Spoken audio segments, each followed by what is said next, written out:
Vamos a seguir adelante, terminamos con las consideraciones doctrinales y justamente qué es el gozo, es un poco lo que veíamos en esta enseñanza de Jesús. El gozo no es un estallido emocional, el gozo es un don que recibimos de Dios y Dios es el dador del gozo. Y qué bueno poder aplicarlo al gozo de la salvación, ¿no? Que éramos esa oveja perdida y el Señor vino a rescatarnos, a buscarnos. Y ustedes recuerden que Pedro le está escribiendo a esos seguidores de Jesús que estaban pasando o que estaban por pasar o estarían ya empezando a sentir que los trataban mal, los señalaban, los echaban. Entonces ellos estaban empezando a sentirse perseguidos.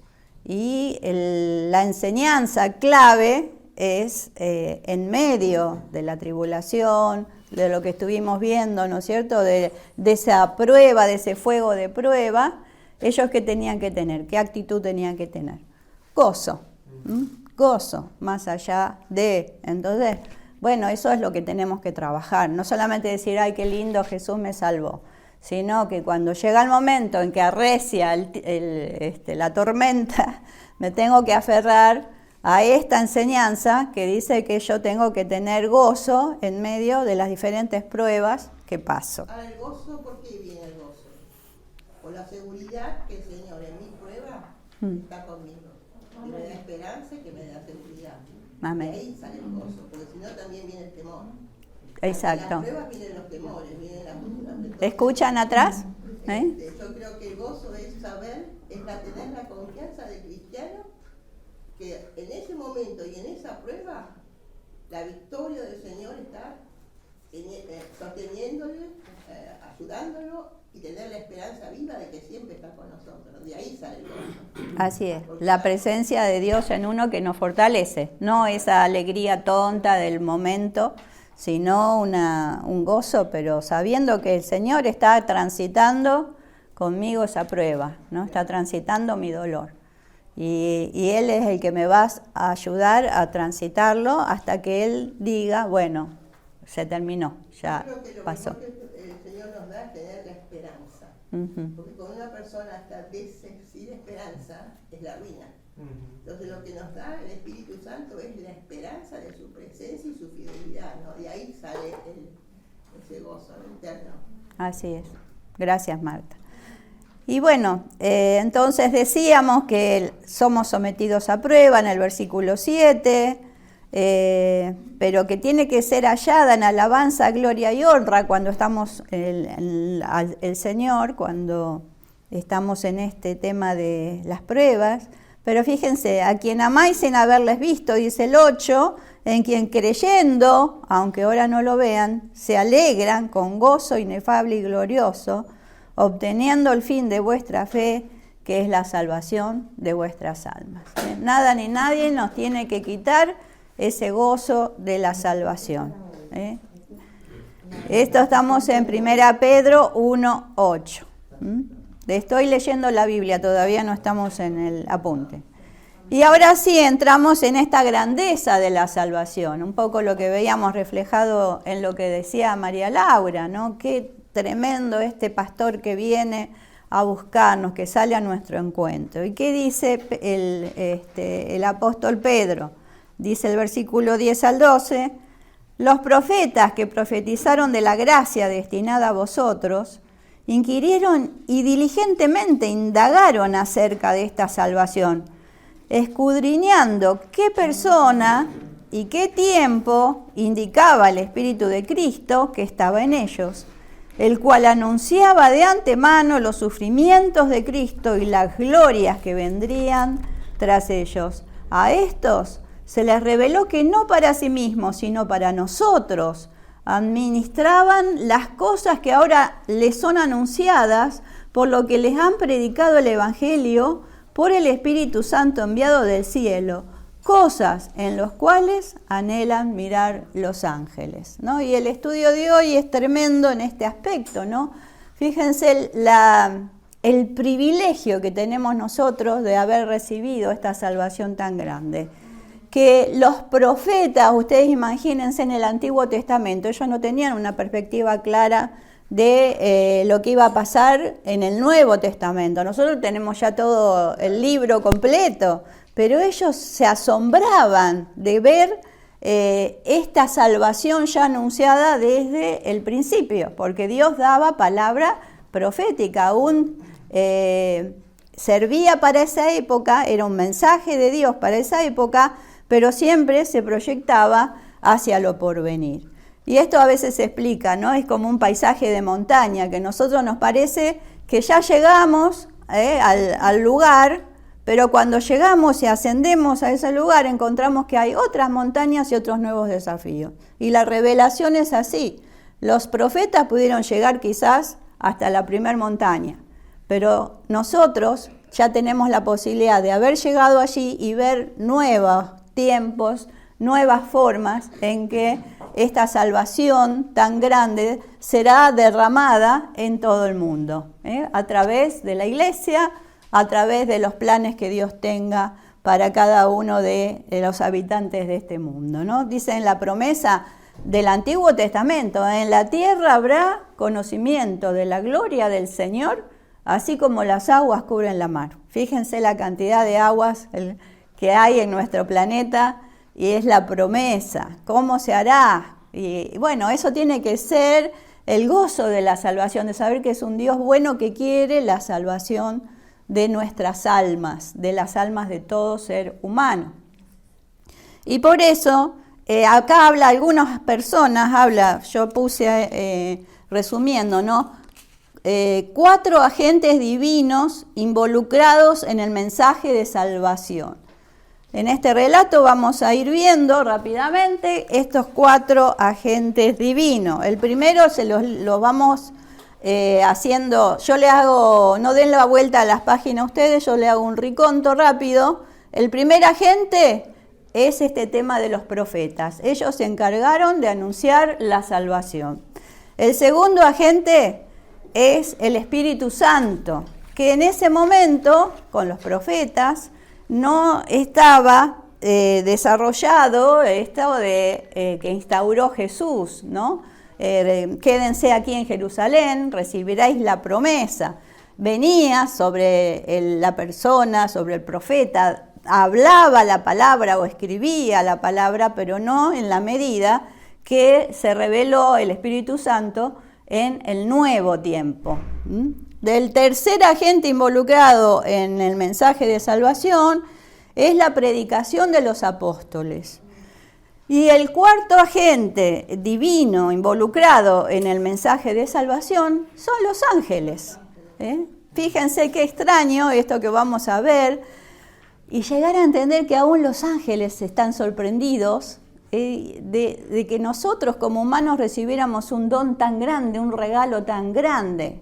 Y vamos a leer este pasaje que Pedro explica también de estas cosas que los ángeles están observando, en que Dios ha movido su amor y su misericordia, y ellos también están inquiriendo, están observando. Entonces esto rápidamente lo vamos a desarrollar, después vamos a cortar un ratito antes para tener un tiempito especial de oración con Marta y Pedro. Entonces, ahora sí, en la página 55 leímos ya el texto, hace como un repaso. Pedro observó el gozo de la iglesia por este glorioso regalo de salvación, que es la introducción que hicimos, y lo que yo les decía, que por adversas que sean las circunstancias, los cristianos nunca debemos dejar de regocijarnos en esta grandeza de la salvación. Y fíjense lo que dicen los salmos, ¿no? Damos este como ejemplo. Canten al Señor, bendigan su nombre, anuncien su salvación todos los días. Después los invito a que ustedes puedan ir leyendo estos salmos que son de tanta bendición, que nos expresan esa alegría de ser salvos. En la página 56, el tema de Pedro en el capítulo inicial de esta carta también está haciendo como un repaso para introducirnos en estos agentes. El tema, dijimos, es la bendición o grandeza de la salvación. Y aquí la examina desde el punto de vista de estos 4 agentes divinos que estuvieron involucrados en el mensaje de la salvación. Los profetas que indagaron, estudiaron, el Espíritu Santo que la inspiró, los apóstoles del Nuevo Testamento que la predicaron y los ángeles que la examinaron. El primer agente, entonces, dijimos los profetas. El apóstol llama primero a la salvación, a lo que se refiere en el versículo 9 desde el punto de vista de los profetas que profetizaron de la gracia. ¿Quiénes son estos profetas? Pedro no da nombres, pero tiene en mente a todos los profetas, desde Moisés a Malaquías. Estos son los profetas a los cuales se refiere Lucas cuando registra la conversación de los discípulos que viajaban a Emaús. Recuerdan que Jesús dice que toma la palabra, la escritura, que era en ese momento el Antiguo Testamento, y les hace ver de la figura de este Mesías a estos 2 discípulos descreídos de Emaús que volvían bajoneados por lo que había pasado en Jerusalén, ¿no? Entonces, allí en este recorrido vemos que los profetas han hablado de esta salvación tan grande, apuntando a este Salvador que es el Mesías que iba a venir en un momento específico. De toda la verdad que los profetas recibieron por medio de la inspiración de Dios, la verdad de la salvación fue la de mayor trascendencia. Sin embargo, ellos no simplemente estudiaron e indagaron con detalle acerca de esta salvación, sino que en realidad la obtuvieron, pero recibieron el don de la salvación de Dios sin ver su total cumplimiento. ¿Ellos quedaron afuera? No, ellos estaban dentro de esta salvación tan grande, pero no pudieron, como este ejemplo de la montaña, observar el panorama completo.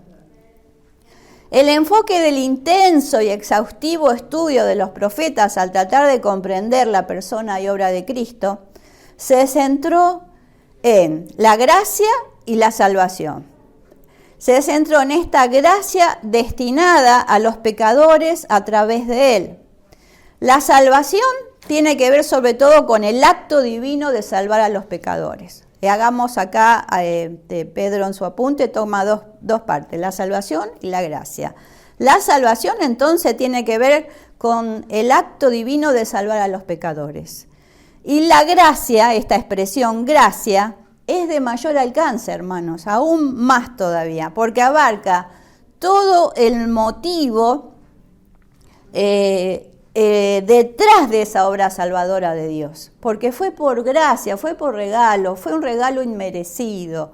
Hubo salvación, pero no nos salvó porque lo merecíamos, fue por gracia. Y eso tiene un doble valor en la misericordia de Dios.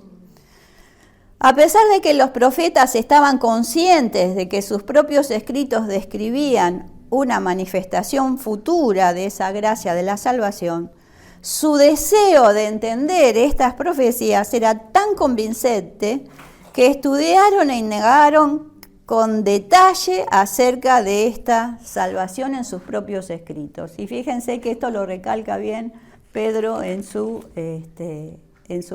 carta, ¿no?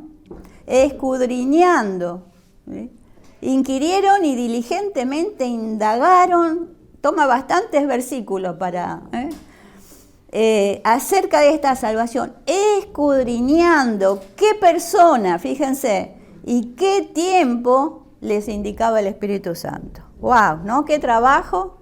¿No? Me imagino que María Laura para hacer ese escrito investigó, y cuánto habrán indagado ellos tratando de encontrar a este Mesías en medio de las mismas profecías que el Espíritu Santo les revelaba. Es imposible a veces medir el futuro, ¿no? Ayer hablábamos con Gustavo porque veíamos un ratito de tele y estaban pasando de estos nuevos patines voladores, ¿no? Con el hombre que está con un casco, y va parado y surca los cielos. Y mirando eso, Gustavo me dice, ¿qué dirían los profetas si vieran una cosa así ¿cómo lo definirían? Porque es cierto, son cosas que nos superan en lo que nosotros hasta aquí hemos conocido. Y ellos tenían que describir cosas que ni siquiera sabían cómo describirlas, ¿no? Entonces, bueno, había que estudiar, había que indagar. ¿Entendían los profetas lo que estaban profetizando? Aunque ellos escribieron acerca del Mesías, nunca comprendieron por completo todo lo que estaba involucrado en la vida, muerte y resurrección de Cristo. Todavía no lo podían tener completo. Pedro también señala que estos profetas no estaban interesados únicamente en la doctrina general de la salvación o en la enseñanza en general respecto al Mesías, sino que intentaron saber qué persona vendría como Salvador, juez, profeta, sacerdote y rey, y durante qué tiempo o época ocurriría su venida. Este pasaje nos cuenta lo que dijeron los profetas. Ellos recibieron la revelación de Dios acerca de que este Mesías iba a llegar. Ellos resaltaron los sufrimientos y la gloria de Cristo. No tenemos tiempo para hacer un análisis de todos los pasajes en donde figura el sufrimiento de Cristo, de este Mesías. Tenemos el Salmo 22, Isaías que profetizó acerca de su nacimiento. Isaías fue increíble. Tremendo, ¿no? Isaías, sí. El sufrimiento del Señor, de su ministerio, allí están los textos, de su sufrimiento y muerte, Isaías, ¿no? Estas profecías encuentran su consumación y cumplimiento en el ministerio y los sufrimientos de Cristo. Y Miqueas, fíjense, ¿no? De los profetas que predijeron, también Miqueas predijo el lugar del nacimiento en Belén. Y otros pasajes hallan su cumplimiento en la gloria y el triunfo de este Mesías que era el Cristo. Es interesante analizar el hecho que narra Mateo en su Evangelio. Juan el Bautista, último profeta del Antiguo Testamento y precursor de Cristo, provee una ilustración de esta minuciosa búsqueda de los profetas. Los discípulos de Juan ya conocían el ministerio de Jesús y le habían informado al respecto. No obstante, Juan, que estaba encarcelado, deseaba conocer con seguridad si Jesús era el Mesías profetizado y envió a sus discípulos a Jesús para preguntarle: ¿eres tú aquel que había de venir o esperaremos a otro? Vuelvan y cuéntenle a Juan las cosas que han visto y oído. Jesús dio a conocer sus credenciales, mostrando que su ministerio cumplía las profecías del Antiguo Testamento. Qué tremendo esto, ¿no? Qué bueno. Y los discípulos de Juan, así como a veces les muestran que eran unas personas mal vestidas en el medio de la montaña y a Juan lo ponen como un extravagante, ellos conocían mucho de las Escrituras. No eran cualquier ignorante que lo seguían a Juan en el medio del desierto. Ellos pasaban tiempo meditando en las palabras y por eso Jesús le responde con estas palabras, porque ellos eran entendidos en todo lo que se refería a estas profecías del Mesías. El segundo agente divino, en este caso involucrado en el mensaje de la salvación, es el Espíritu mismo. Dice aquí la palabra, escudriñando qué persona y qué tiempo, indicaba el Espíritu de Cristo que estaba en ellos, el cual anunciaba de antemano los sufrimientos de Cristo y las glorias que vendrían tras ellos. Esto es importante porque nunca nos tenemos que quedar en el sufrimiento, sino en las glorias que vienen tras ellos. Vieron que Gustavo está haciendo desde el día de resurrección una serie de mensajes y está aplicada a esta palabra, porque no nos tenemos que quedar solamente en recordar, bueno, el amor del Señor, sino que eso trae victoria, es triunfar sobre el espíritu de la muerte, del pecado, en donde el enemigo quiere retrotraernos. Pero el mensaje del Espíritu Santo, lo dice claro Pedro. ¿Qué era el Espíritu Santo de Cristo que estaba profetizando? Anunciaba de antemano que estaban estos sufrimientos, tras ellos que vendrían las glorias.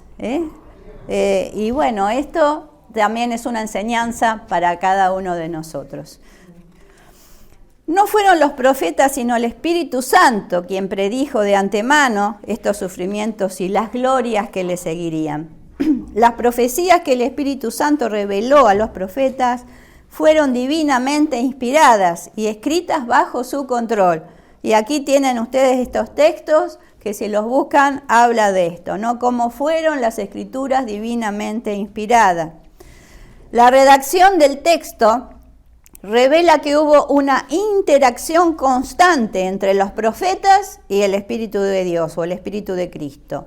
Es decir, que los profetas estaban continuamente investigando el significado de sus profecías y el Espíritu de Cristo señalaba al tiempo y las circunstancias reveladas en estas profecías. Y aquí vamos desmenuzando un poquito el texto, esta parte que les leí. El hecho que Pedro usa la frase Espíritu de Cristo que estaba en ellos, está indicando que Cristo ya existía antes de su encarnación y demuestra que el Cristo eterno e inseparable del Espíritu Santo obró desde el interior de los escritores del Antiguo Testamento. ¿Para qué? Para registrar esta revelación infalible de Dios. De ahí que el apóstol escribiera en su segunda carta, porque la profecía nunca estuvo bajo el control de la voluntad humana, sino que los santos hombres de Dios hablaron bajo el control del Espíritu Santo. Fíjense que aquí habla de un Espíritu de Cristo, ya mostrando ese Cristo preexistente, este Dios trinitario que tenemos, Dios Padre, Dios Hijo y el Espíritu Santo, que es el que produce la energía, el movimiento del obrar y de toda la actividad salvadora de Dios. Está en el Espíritu de Cristo, pero también está en el Espíritu esto que estamos viendo, ¿no? De la salvación, de los cuales muchos profetas y aún los ángeles se asombran, ¿no? de este camino. El Espíritu les anunciaba, ahí está la palabrita esta en negrita de Low, planificaba de antemano, previamente, la otra palabrita, lo que vendría. Claramente estaba atestiguando a los profetas acerca de la salvación de Dios que se lograría totalmente por medio de Jesucristo. Notemos que en este pasaje Pedro está enseñando la doctrina de la inspiración verbal, cómo se transmitía verbalmente este mensaje de salvación en Cristo. El Espíritu también dejó en claro que esa indagación que hacían los profetas, ese escudriñar, no se haría totalmente satisfecha, ya que el Evangelio no se revelaría durante esa época. Pedro indicó esta realidad cuando escribió: Dios les hizo saber que su tarea no era para ellos mismos. Ahí está en otra versión. Y también cuando vimos el libro de Hebreos, este pasaje lo estudiamos, el escritor de Hebreos proporciona otra explicación adicional. Por la fe, todos ellos murieron, ¿se acuerdan que lo habíamos visto? Sin haber recibido lo prometido. Y solo llegaron a ver esto a lo lejos, pero creyeron y lo saludaron, ¿no? Esta figura me encanta, ¿no? Como que ellos desde allá, desde el pasado, nos saludan, porque nosotros somos los benditos que estamos atravesando este tiempo, el momento en donde podemos disfrutar de esta herencia de los santos, este gozo de la salvación. Los santos del Antiguo Testamento fueron salvos por la fe en Dios, basándose en el hecho de que el Mesías asumiría en el futuro el juicio total de Dios por sus pecados. Dios siempre estuvo ofreciendo por gracia el perdón de los pecados a aquellos que se arrepentían y creían. Aunque el nuevo pacto no fue ratificado hasta la cruz.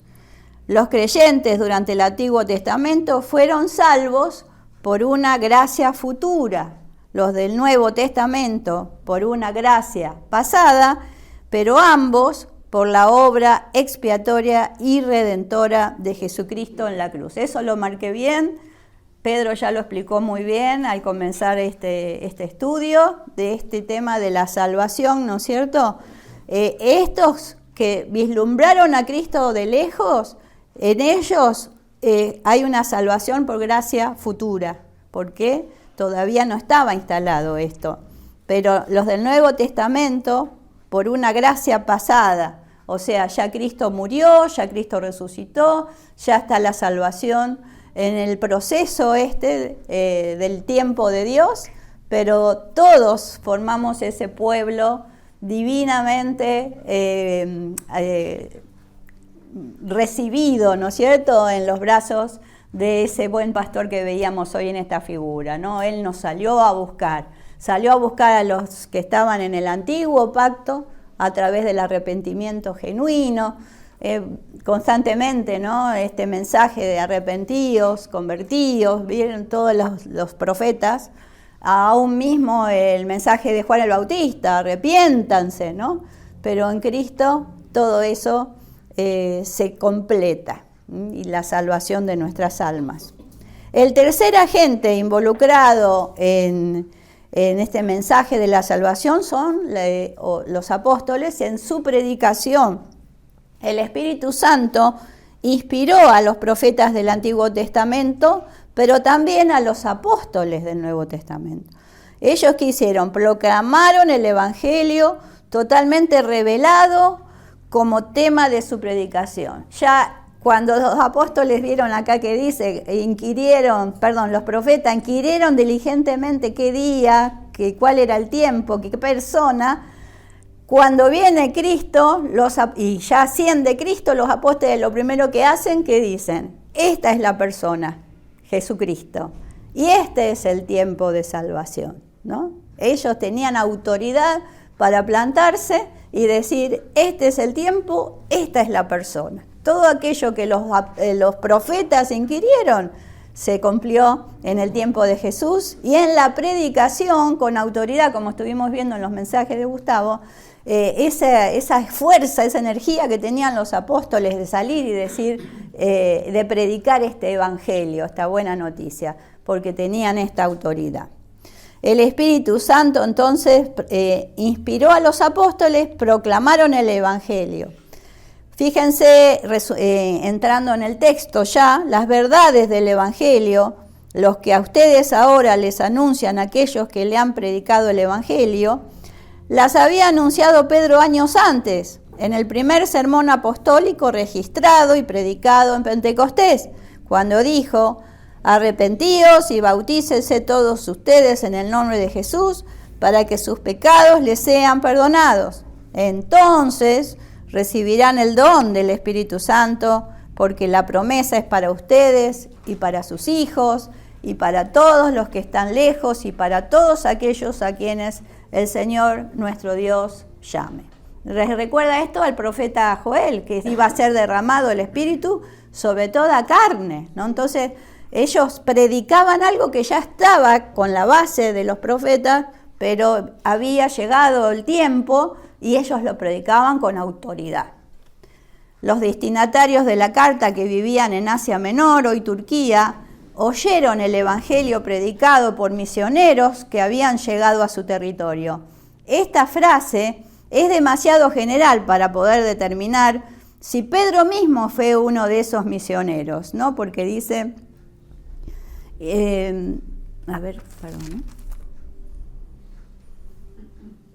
a estos se les reveló que no para sí mismos, sino para nosotros, administraban las cosas que ahora les son anunciadas.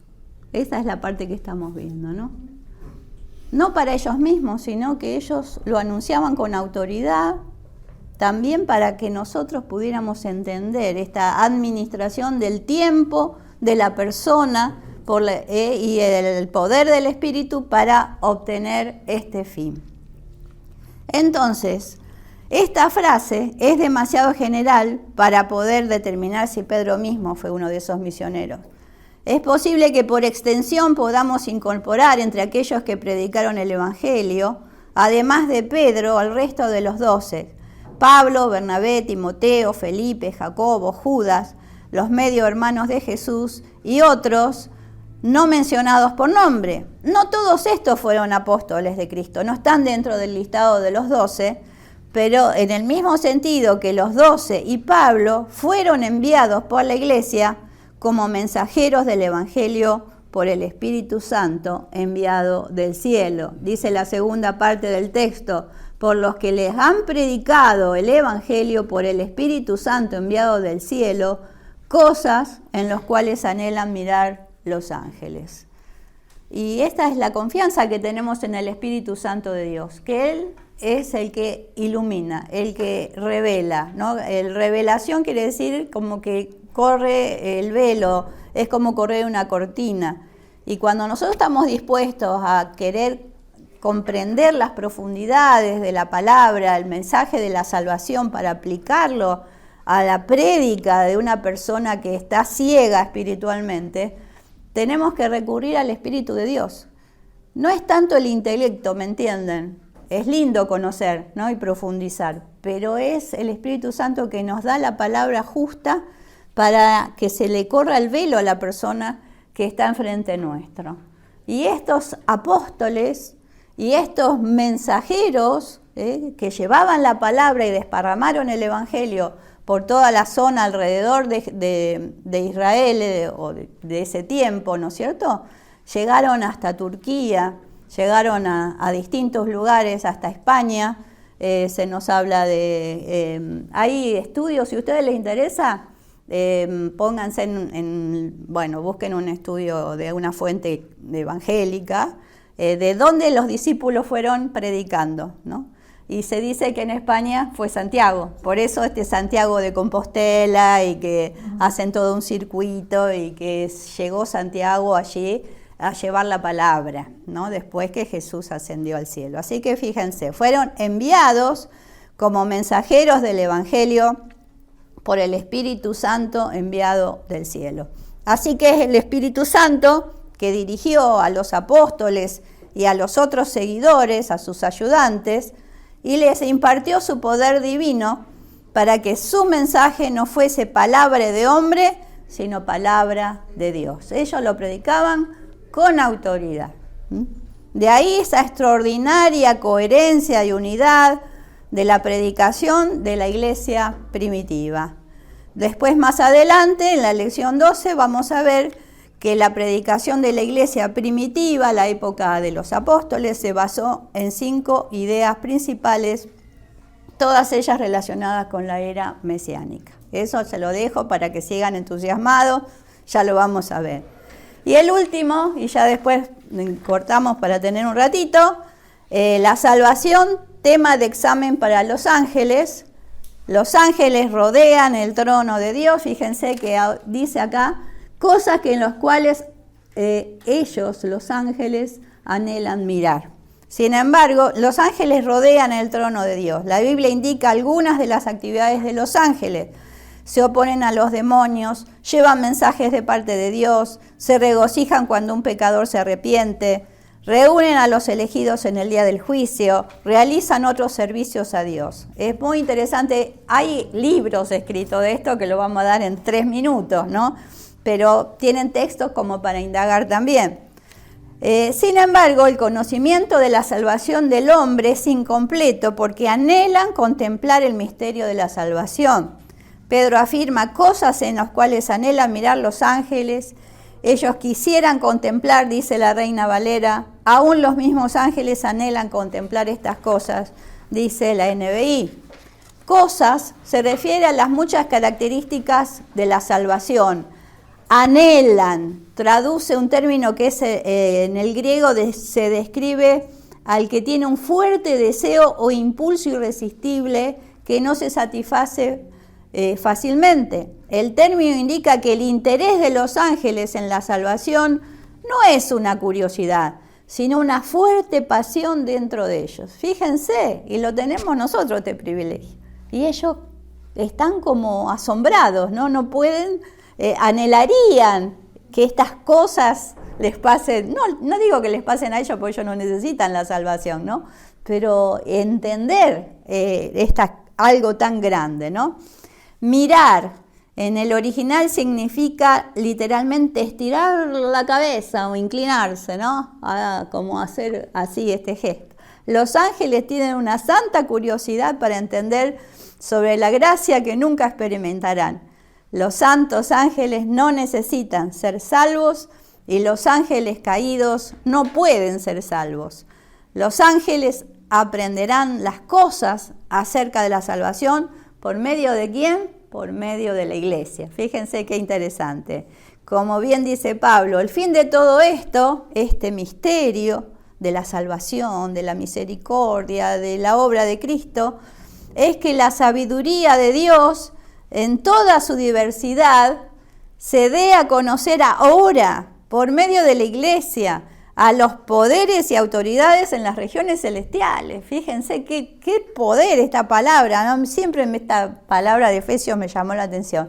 La autoridad que tiene la iglesia es impresionante. Es impresionante.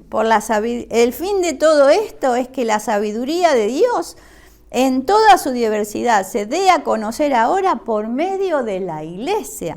Esa sabiduría, tenemos que orar para que Dios nos dé sabiduría, discernimiento, para poder entusiasmar a este mundo loco con la salvación tan grande que nos es dada en Cristo Jesús.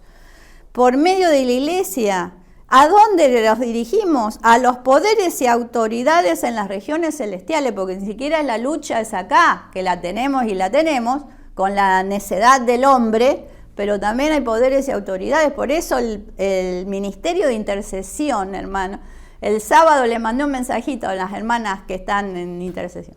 Guerreras, y hay algunos hombres que apoyan por WhatsApp también, pero tremendo este ministerio, porque allí es la lucha. No solamente acá, que hay lucha, pero también allí en esas regiones celestiales. Y bueno, no obstante, los ángeles, no descartemos que son importantes y son unas personas, unas entidades especiales, porque han participado en el plan de salvación. Ellos anunciaron el nacimiento de Cristo, ministraron a Jesús en los momentos de prueba, estuvieron al pie de la tumba cuando Jesús resucitó, estuvieron en el momento de ascensión y ahora les sirven al ministrar a los creyentes. O sea, para nosotros también, ¿no? Podemos contar con ellos cuando estamos en los momentos de prueba. Habla de que son mensajeros, que traen un mensaje especial, se nos revelan de alguna manera, nos cuidan. A sus ángeles mandará acerca de ti que te guarden en todos tus caminos. Esa misma palabra es para nosotros. Están realizando esto, pero en esto que dice Pedro, ellos están asombrados. Y nosotros, como hijos de Dios, perdimos el asombro. Perdónenme si lo explico así, ¿no? Nunca tenemos que perder el asombro de una salvación tan grande. Y terminamos con esto. Aunque los ángeles nunca tendrán la experiencia de la salvación, el libro de Apocalipsis contiene una fascinante descripción del interés que tienen por ella. Los santos ángeles se unirán al cántico de la redención, aunque no hayan experimentado la salvación.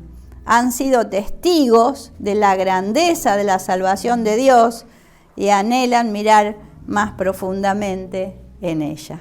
Así que bueno, les animo a leer Apocalipsis 5, que es un mensaje tremendo, maravilloso, y vemos esta descripción de ese momento único cuando estemos todos disfrutando ya de la gloria con el Señor, en donde habrá un cántico dirigido a nuestra redención. Ese momento de celebración en donde vamos a alabar a Dios por este regalo tan precioso, a nuestro Cristo, por supuesto, en su obra, al Espíritu Santo, por ser el transmisor de este mensaje. Así que bueno, hemos aprendido un montón en en esta partecita hasta aquí. Les invito a la próxima clase a seguir leyendo el capítulo 1, del 1.13 al 2.3. Vayan subrayando algunas cosas que les interesan y bueno, seguimos avanzando.